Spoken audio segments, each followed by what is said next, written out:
this place has a suit special.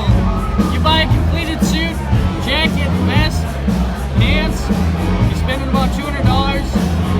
The pocket square is $9.99. The shirt is $35, and the shoes are $80. It comes to like $300 some odd dollars.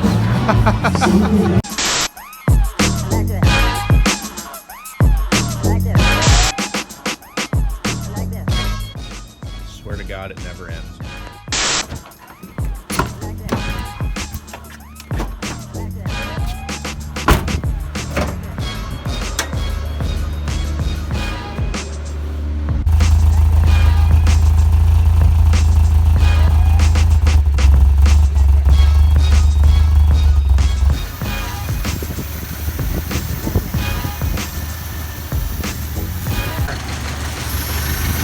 Sucking air in right there.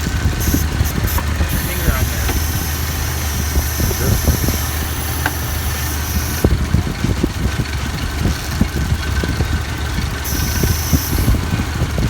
Is that open or closed? We have it open. It's got to be up and down. Still sucking. Turn it quarter turn. Let me see if I got a cap. Alright, so like I said, it's always something. I could be like a customer at work and be like, ever since you put my KC lights in, my engine don't run right. Well, so last night I was driving home from the Christmas party. That's where you saw Lucian in his tux. He helped me film the Supra video.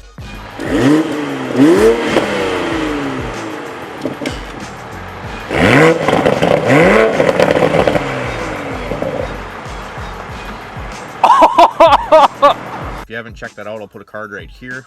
Anyway, so I got home, and I barely got home because this thing was spitting and sputtering so bad. And I thought initially driving it, limping it home, that maybe the cat was plugged.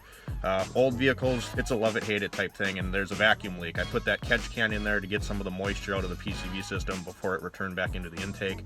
And the thing was $38, and the valve on the bottom, the little ball valve, doesn't do anything, as you can see with my finger. So I'm going to take that out and bypass it really quick, because I could hear it right away this morning when I started up. There's a massive vacuum leak, and I feel kind of dumb. You stick your finger on there, there it was. More 3/8 hose, and I'm just going to take that thing out for now. Cheap piece of shit. I also kind of want to, this hose kind of got kinked up when I put this in here. It wasn't this bad, and it kind of developed a kink, so we definitely don't want that. But yeah, there was our vacuum leak, so we're going to get this off and just put a chunk of hose back in place. Your PCV obviously runs from your valve cover back into your intake, so yeah. Alright, well that helped. It ran a little better, but it's still stumbling and spitting and sputtering, and it died a couple times. It starts right back up, so I'm going to pull this cap off of here and see if it's all gunked up and dirty in there. Oh, no real surprises inside the cap. That looked pretty clean. There's not oil like leaking past out here, but the rotor did, the contacts had a little bit of oil on them, so we're going to clean that off and see if that makes a difference at all. Fingers crossed.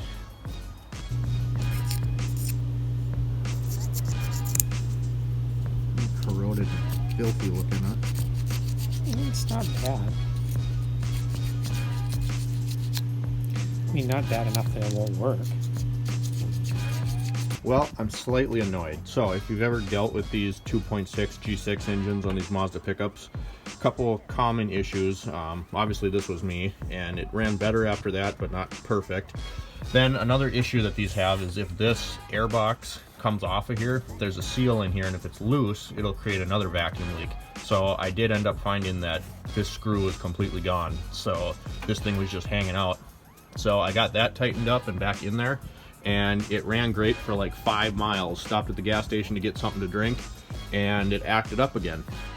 Then it came out of it and drove just fine. So I also checked the mass airflow, made sure that that wasn't super dirty, anything like that. I don't hear anything in my cat, so I don't think that's restricted, but I might have to check that tomorrow in the heated shop. So like I said, you guys, old vehicles, always a pain in the ass. So I'm gonna go inside and warm up now. I'm a little frustrated with this thing. Maybe I'll come back out before it gets dark and check a few more things over. But when I fixed those 2 vacuum leaks that I knew were an issue, it did get better, but it's just weird that it still kind of intermittently sputters and acts up a little bit. It's 1,000 times better than it was yesterday. I limped it home from the Christmas party and it was just terrible. So it runs better. It just intermittently has a little hiccup, so I don't know if that's maybe a clogged fuel injector or that, but you'd think it would do that all the time. Same with the cat, unless it's just starting to plug. So I don't know. I'm not really sure. So I'm going to do a little bit of digging. I've always said I don't think mechanics can ever get Alzheimer's because you're constantly thinking and picking your brain on stuff like this. It's interesting to deal with some of this older stuff because this isn't really stuff that we deal with anymore. This is an OBD1 vehicle, so there is a plug over there that you can use kind of like Morse code and check little light pulses and figure out what codes are in the vehicle, stuff like that. But it's not like, you know, your modern car where you can hook up a scan tool, look at live data, stuff like that. So really sometimes kind of a pain in the butt, but it keeps you thinking, and I don't know, we'll figure it out, and when we do figure it out, we will give you a little bit of an update on what we found. Still love these pickups, just kind of a pain in the butt right now. So thanks for watching, guys. I'm gonna go warm up, and we'll see you next time.